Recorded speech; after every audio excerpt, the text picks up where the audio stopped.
we are going to be talking about ways of supporting teachers and student teachers in developing an inclusive learning environment and dealing with issues surrounding disability. And one of the ways we're going to approach that is through our Fighting for Our Rights resources, not exclusively so, but it will be one of the examples we will be using, and also other material that you will come across later. How would you define activism? Activism for me is about standing up and fighting for justice, fighting against inequality and helping others that maybe can't stand up for themselves. Activism has affected my life in so many ways, as a parent, as a teacher, and I try to encourage other teachers and students to be activists too. A project that helped make the disability rights movement known to the local community and beyond by creating a national archive and other resources that followed. The full information about the project can be found on a relevant website that we're going to make available for you, as well as all the resources and lesson plans that stemmed from working in this way. Basically, the project created a permanent historical record using oral history methodology and an education resource that related to the period of political and cultural change between the 1960s and the 1990s in London. And all the information that was gathered by our nursing students who used oral history were then collated and used by our student teachers to develop some lesson plans that were then made available to children in order to enhance their learning and understanding about disability. This was called a Disability Awareness Resource Package, and it was award-winning.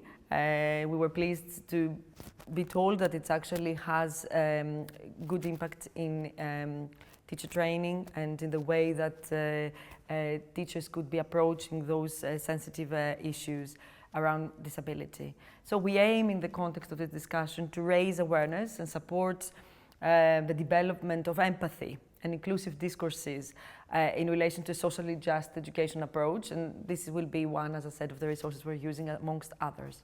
As we're aiming to raise awareness and support the development of empathy and inclusive discourses in relation to a socially just education approach, I'd like you, Nicola, to start the conversation a bit by telling us how can we really start conversations with our pupils about discourses surrounding disability and difference in a diverse classroom.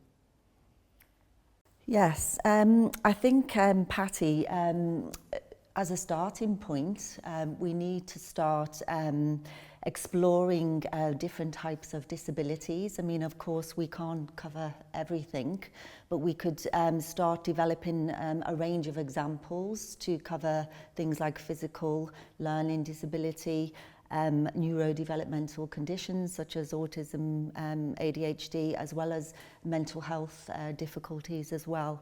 So some of the more sort of commonly known, but like I said before, we can't really expand this in this conversation, but we can later on in the chapter. So exploring examples so that children are aware of the range and maybe getting some feedback from them on what they think is a disability as well. Also, we would start to include terminology that's been used. We would think about that historically as well as current. So look at terminology around physical disabilities, learning, autism, etc., and including mental health as well. So historically looking at more negative terms, and then seeing how things have changed over time, looking at more positive or neutral terminology, thinking about what the children feel that they use, and also how language is used in a negative way in terms of the terminology for people with disabilities. We would then touch on something like explanations of disability, and again thinking about the more historical explanations of disease and disorder and treatment, etc., and then sort of bringing that forward, looking at things in a more sort of biological, psychological, social, using a biopsychosocial model is what I'm trying to explain. And again, sort of checking the understanding of the children of those sort of explanations. Also, I think it's really important to think about cultural perspectives. So keeping in mind classrooms are often very, very diverse, and thinking and maybe getting some examples from the children about how their understanding maybe from the culture or the religions that they have been brought up with, what is their understanding of disability, etc., encompassing some of the examples that we've talked about. For example, you know, there may be a religious aspect around spirits, and thinking about a spiritual explanation, how people have been treated historically and currently in certain parts of the world if they have a disability, in terms of exclusion, and you know, more sort of difficult conversations around that as well. Also sort of checking out how we understand disability and who makes that those definitions, and why don't we think about disability as a spectrum, a human spectrum?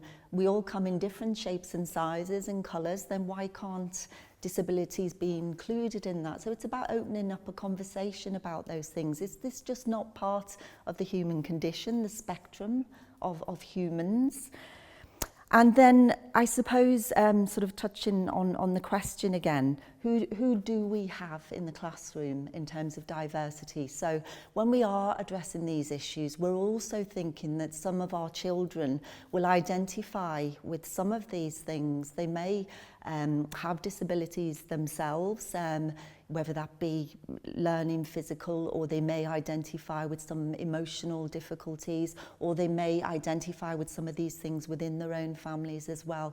Where do they position themselves? Also thinking about intersectionality, where children may identify with various identities. How do we support those children in the classroom? Do we promote self-advocacy, getting them engaged? Do we think about how we would let the pupils know that we were going to have this session beforehand? Do they need to come to us to talk about any of the concerns, about any sensitive topics that they feel is quite personal to them? And again, at the end, how would we support any students, pupils who would, you know, feel it would raise a lot of uncomfortable emotions in terms of maybe some debriefing or support afterwards. So we need to think who is in the classroom when we're talking about these sensitive subjects. I think also looking at this more generally, it's really important to you know, think about having these early conversations, because the children are our future. I know this is a terminology that's used, but these are the future teachers, nurses, doctors, etc. Of tomorrow. And we need to introduce these conversations about disability quite early on, really, to start having these conversations and think about how we then thread that through the curriculum and start introducing it sort of later on and have more complex conversations, etc. Actually, what you're currently saying, Nicola, really links to, it brings to my mind some examples of how we work with different groups in terms of, you know, enabling this kind of awareness building. And it was interesting, as you were talking, I was thinking of very young children and how accepting and responsive they are to difference, and how the more they are in education and in institutional restraints and in institutionally restrained environments, really, they start kind of developing negative attitudes, and this is what we have to sometimes undo as they grow. So one such example from the resource that, as I said, which is a lesson plan, which is an amalgamation of lesson plans that student teachers co-produced while they were, as I said earlier, kind of deconstructing and thematizing the oral history material that they collected from those groups that they accessed, and I will say a little bit more later. So one of the examples is that we're trying to enable children to kind of understand difference by being involved in conversations and lessons that use creative and sensory approaches to understand disability, and they are all kind of included in lesson plans in different ways.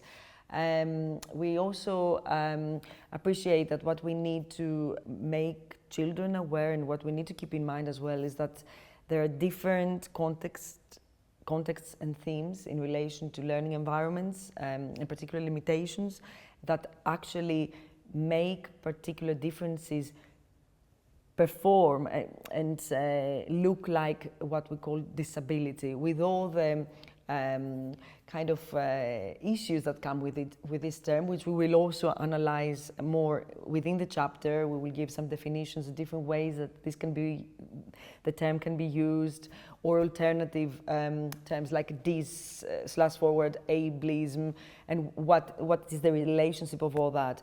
And all this is actually with the acknowledgement that there is an intersectional lens, as you said, Nicola, acknowledging that people come from all walks of life, they have different experiences. This all interacts constantly with how they perceive themselves, the other, the term disability. Some people may not see the disability, and also this socially constructive element of the institutional and contextual aspects that create disability for people who are different is again tried to be communicated in different ways according to age range. So I thought I would just factor that in because it really links to what you've said. Yes, thank you for that.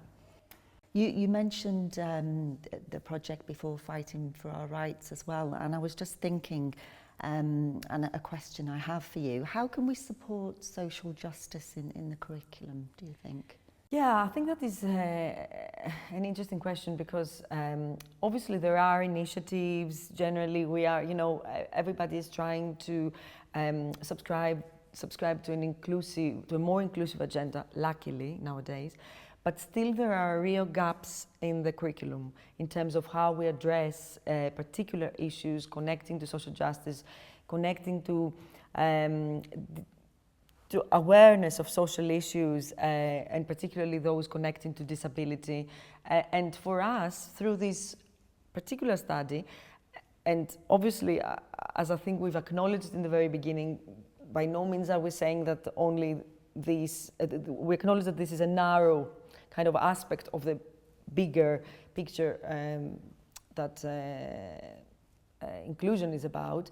However, it is quite important not to miss out on particular aspects of needs and of identity that people have. So being disabled is an identity, and the disability rights movement was a very important movement for several countries, but particularly so from the narrow again area we're drawing from, between the 1960s and the 1990s in London. There was a lot of unrest, and people were actually being activists. Disabled people would tie themselves onto buses in London to show everyone what is going on. They cannot go on them, or all sorts of ways that really brought awareness to the public. So we thought, actually, all that we take for granted. How do our children know about what has led to the current adaptations, discussions about reasonable adjustments, about inclusivity? It's quite important for them to know. So we feel that through a socially connected model of disability, we try to use those examples which were made quite concrete within lesson plans, to support the values of diversity and inclusivity as a source of knowledge and learning. And by having knowledge on even historical knowledge, we felt that would be much more empowering to the self and to the others, again acknowledging intersectionality. And that is actually both for the teacher educator, but also for the child. So they co-develop their understanding and awareness in the context of this field. So those curricula, those lesson plans that we are hoping for to affect the curricula, have several examples in them, and I won't name all of them, they're all available, but some of them had to do with enacting a campaign, for example. One was about disability awareness, as I mentioned earlier, enacting campaign, comparing approaches to mental health over time and asking, you know, children to understand what's happening now, what were institutions in the past, and actually how much more part of our life are discussions about mental health issues. Creating an accessible school blueprint, for example, rather than having a specialist doing it, is like asking a child, what do you think a school should look like, and who should be the blueprint taking into consideration? So opening all these discussions really practically, but encouraging a good rapport, relationships and self-awareness, because the children would bring their own narrative in, but also using the starting point, because we know also how difficult it is to talk about these things and have the language.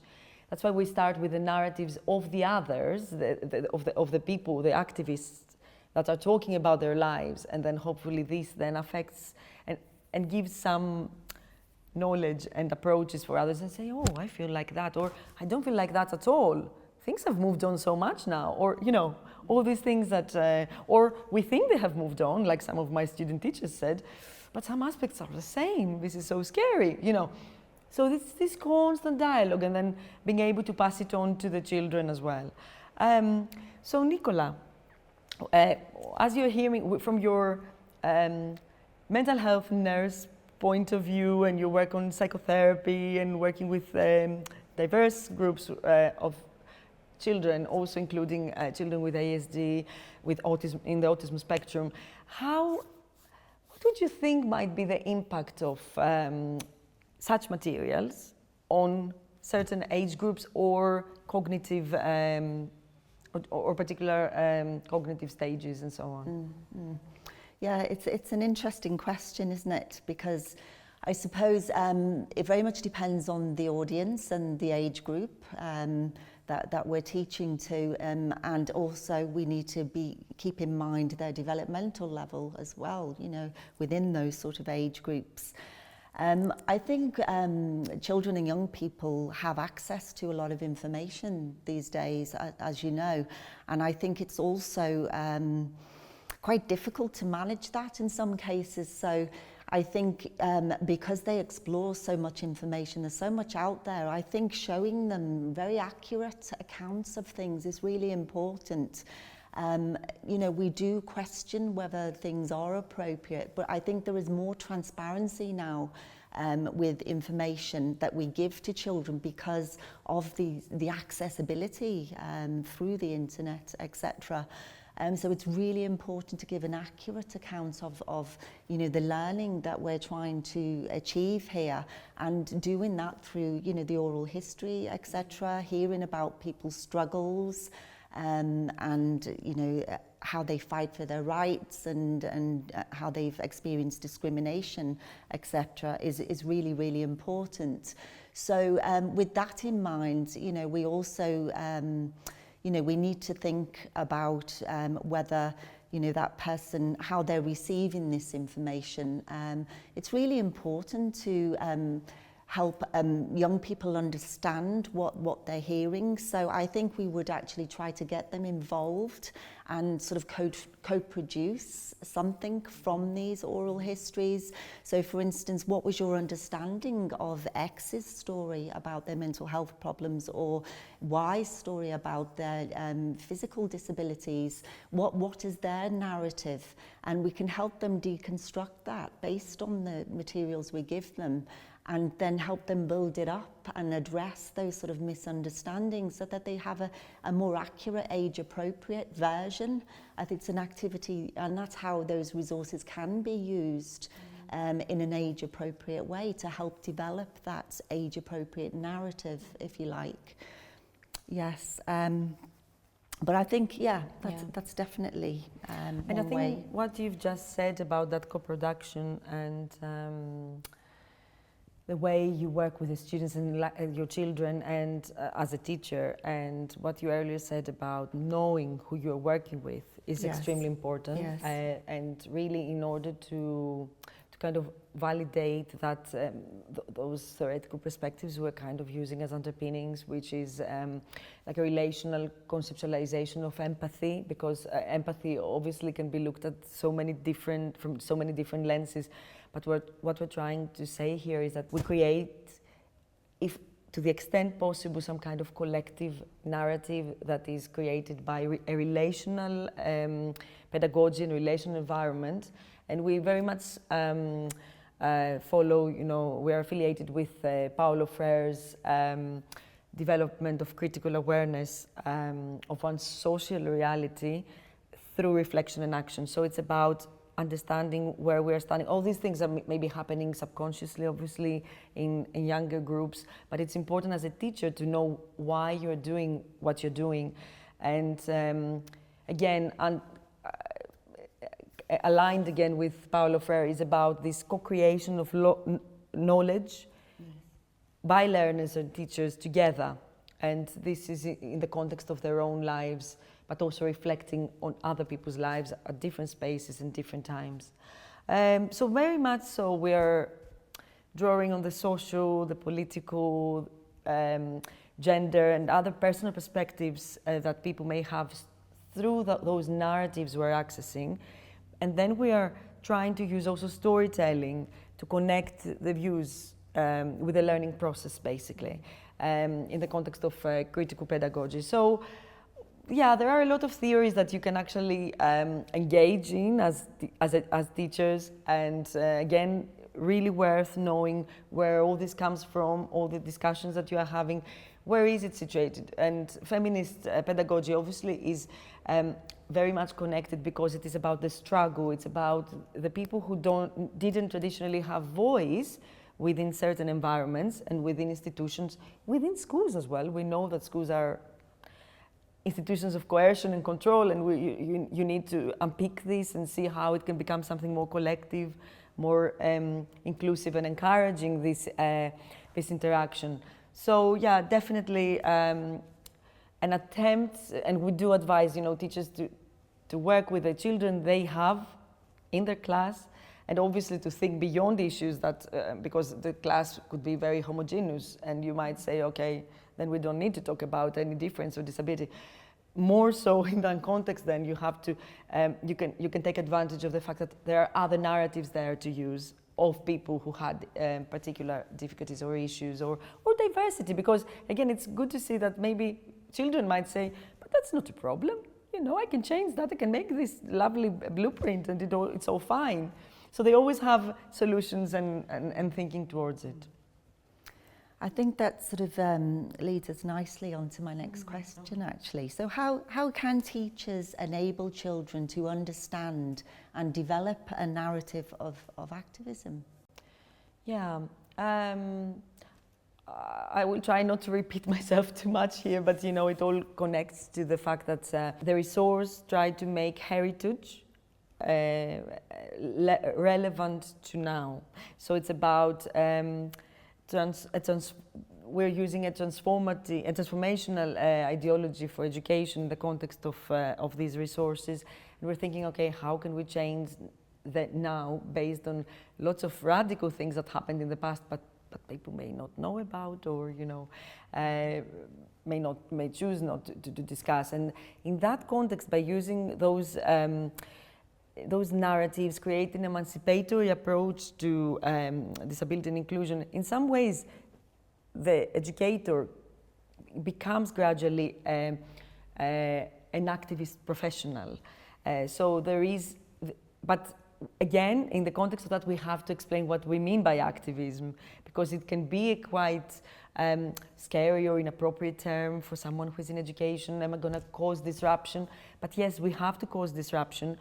We can cause peaceful disruption by, challenging assumptions, questioning things, questioning the status quo. And again, as I say, you can probably initially do it by looking at other people's work on that and then seeing, right, what are small things we can do to challenge the status quo, maybe in the school, in our class, how we can do things better to include everyone.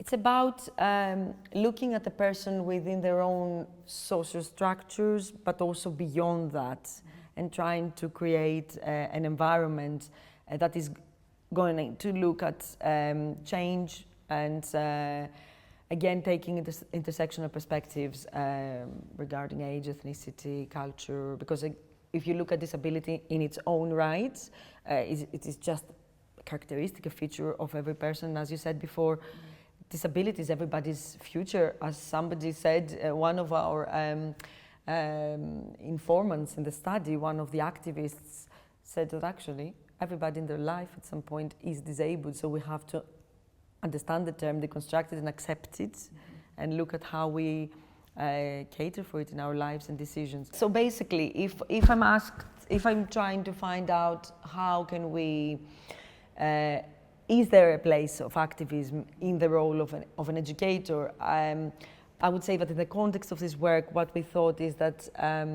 the participant took an abstract notion, concept, and co-creating engaged resources for their children, and then they can modify them with their children, and the outcome is to promote social change. So that is the aspect. So it could be transforming the curricula in the context of their immediate lesson, maybe transforming their school, transforming the community, and then in the end society. So it goes back to Freire's perspective about a transformation aspect of education. Why are we here for? What is school trying to do? Just reproduce previous ways of understanding and being, or co-creating a different and better future that is actually far more sustainable, far more intersectional, and actually follows the realities of now, taking, of course, into consideration knowledge from the past. Yeah.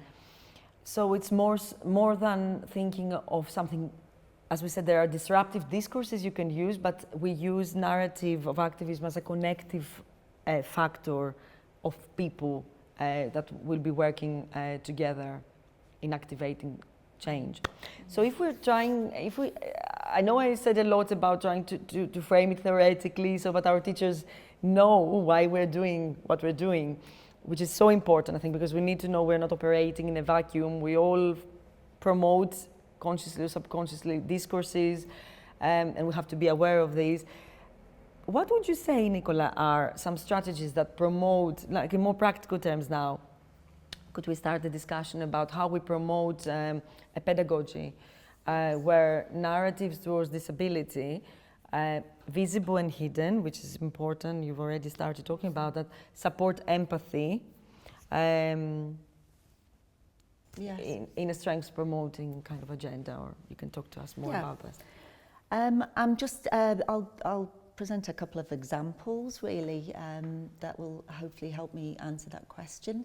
And the first one I'd like to talk about, which I know that you're aware of, Patty, and have had some involvement in, is the Heritage to Health project, which is Heritage to Health is a social enterprise that is aligned with a UK university that we will mention in our chapter. But this was something, when we're thinking about a more sort of interprofessional approach, it's a program that used drama and visual arts as well.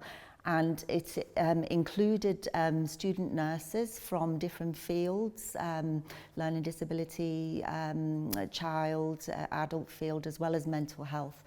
And they worked together with a group of young people with intellectual disabilities, moderate to severe, as well as teachers and parents. And the idea and the rationale really was around the fact that, you know, we equally talk about the sort of gap in curriculum. It's true of pre-registration nurse training as well. There is a gap in the curriculum, so there's very minimal to no teaching around disability. So therefore, it actually means that our nurse students are quite anxious and fearful about working with this client group in a health context. So it was to address those fears and anxieties, but also prevent the development of negative attitude towards people with disabilities, as well as preventing sort of poor health outcomes when they do come into the health context, if you like. So how they did this was using a story aid, and it was based, well, the material that was used was this lovely book called Ubuntu, The Lion with the Long, Long Mane. And that was also developed by a colleague from the School of Nursing, which we'll make reference to in our chapter. And this book came from the Ubuntu philosophy, which is a Zulu philosophy that talks about the love of humanity. So it's about really thinking, I am because we are. So thinking about humanity coming together, if you like. And it was used as a material as part of this programme. But the idea was to get the student nurses to work with the teachers, the young people and parents to self-reflect using a multimodal approach of visual arts, sensory approach as well, and to start thinking sort of, like I said before, about self-reflection, thinking who I am as a human, and how that relates to me being a professional, being critical of oneself as well, thinking about that person's social reality and how that is transferable when they're in a professional environment in working with people, or, you know, coming across people with disability. So that was the aim, and, you know, there is more to talk about on that, and we will expand on that a little bit more in the chapter, to talk about what the outcomes were and the themes, etc. I know, Patty, that you've had some involvement with that as well. Perhaps you'd like to expand on that a little bit more. Yeah, I think the important aspect is the multimodality as well. So there were these, also because of the pandemic, the drama sessions and the storytelling had to take place online, which also had some very positive dimensions, because some children were very unwell. One in particular had an operation as well. These were all children from a special school, as you mentioned, and she still was able to participate, which was fantastic. Yes. And the parents were involved as well, which is not necessarily 100% possible when you're doing it in the school environment. So, you know, there are always those pros and cons. And then in the context of Heritage to Health, we have this collaboration with National Trust sites. So we were in this, when the pandemic measures were relaxed, we were able to meet with these children outdoors and do real life drama sessions, book readings and drawings, enactments, which is also part of what the videos were about with our storyteller, Eli Anderson, who has this story aid approach that he's using. So yeah, there were very exciting opportunities of participating there in all sorts of different ways as well, according to the way the children could connect and within their own ability and preferred learning style and so on. I just have one more example, and then I'd like to ask you a question around that in a minute as well. But so I was just thinking about some more examples of how to develop empathy as well. And I was thinking of an example, again, I'm sure you're familiar with, getting the children to write their own superhero stories, using an example from some of the earlier examples of disability. So that could be a physical learning, hidden disabilities like we talked about earlier.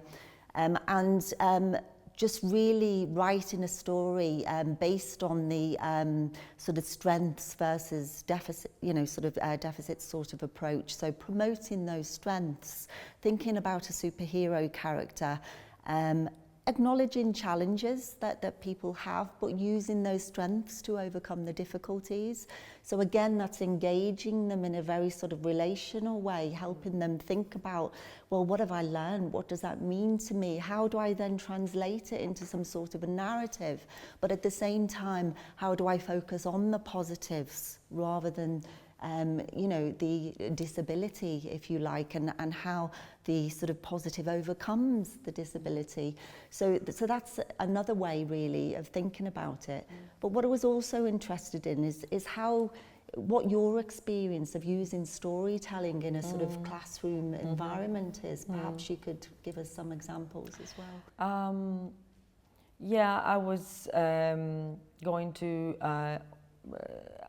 add to what you were already saying in relation to the fact that I've been using quite a lot storytelling also with children who have English as an additional language in other contexts, where children are trying to make sense of the self and of identity again within a wider space of social inclusion, cultural intelligence, and we know that storytelling and story making, like making a story with the children, again, co-production comes to that here, really supports again an intersectional understanding of self and identity. So I will say similarly that this is a hidden area of the curriculum, although it is acknowledged that it supports all these aspects, it still does not feature so much, and it is a shame because it really promotes self-expression, a creative approach, imagination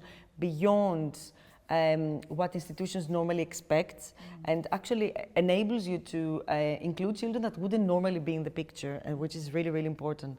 And I think I will kind of, to wrap up a bit, I think what is quite important, taking it back to the to the relational approach that we are talking about, we feel that storytelling, if it is situated within a relation framework that we're looking at, can be promoting lots of different relationships, a relationship to the story and the characters, so every child can look at it from a different level and make the connections to whether it is disability, ethnicity, other aspects of the identity, so you are connecting at this level, you're connecting to the process, so what skills are required from the child to have or to develop when you're becoming part of the story, and then relating to the other people that are in this storytelling process. Yeah. So it is really a win-win situation, and everybody can kind of